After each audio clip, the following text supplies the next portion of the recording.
Sadar nggak?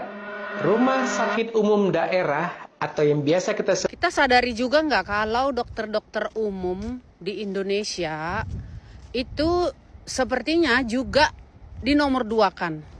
Seperti dinomor dua kan gitu ya. Dan juga terlihat ya, aku nggak tahu apakah kalian merasa melihat seperti itu. Mereka itu sepertinya cuma untuk orang-orang golongan menengah ke bawah. Karena kan orang-orang mau pakai asuransi, mau swasta, itu boleh langsung pergi ke dokter spesialis atau mencari profesor langsung gitu. Jadi dokter umum seperti tidak diperhitungkan. Berbeda sama dengan di sini di Australia. Itulah bedanya ya, bedanya ada plus minusnya.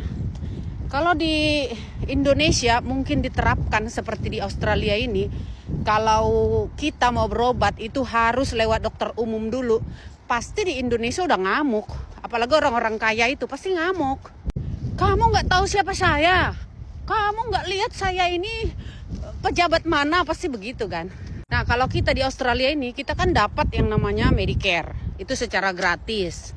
Oke, gratis, tidak bayar sama sekali. Mau kaya, mau miskin memang nggak bayar. Tapi kita kan dikenakan pajak besar-besar ya. Makanya dikasih gratis ini Medicare. Tapi untuk orang-orang yang berpenghasilan tinggi, itu wajib punya yang namanya private insurance atau asuransi pribadi. Itu wajib. Kalau enggak di akhir tahun dia akan dikenakan namanya levy surcharge, tambahan pajak. Nah, jadi peraturan di sini kalau misalkan kita sakit, ya kayak aku kemarin mau berobat ke dokter kulit, itu harus konsultasi dulu dengan dokter umum atau general practitioner. Kalau tidak ada appointment dari dokter umum, itu kita nggak bisa ke spesialis ya, nggak bisa.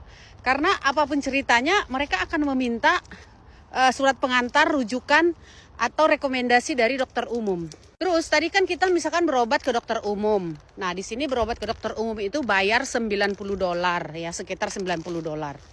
Begitu nanti selesai pembayaran, diambillah dari rekening kita $90.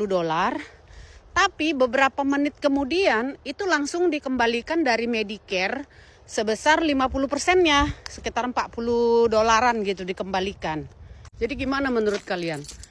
Kalian ini lebih memilih sistem seperti yang di Indonesia, nggak perlu lewat ke dokter umum, bisa langsung ke spesialis, bisa langsung ke rumah sakit pilihan kalian sendiri, atau seperti di Australia, kalian wajib melewati yang namanya dokter umum, wajib mendapatkan rekomendasi, baru boleh ke dokter spesialis atau dokter yang kita tunjuk.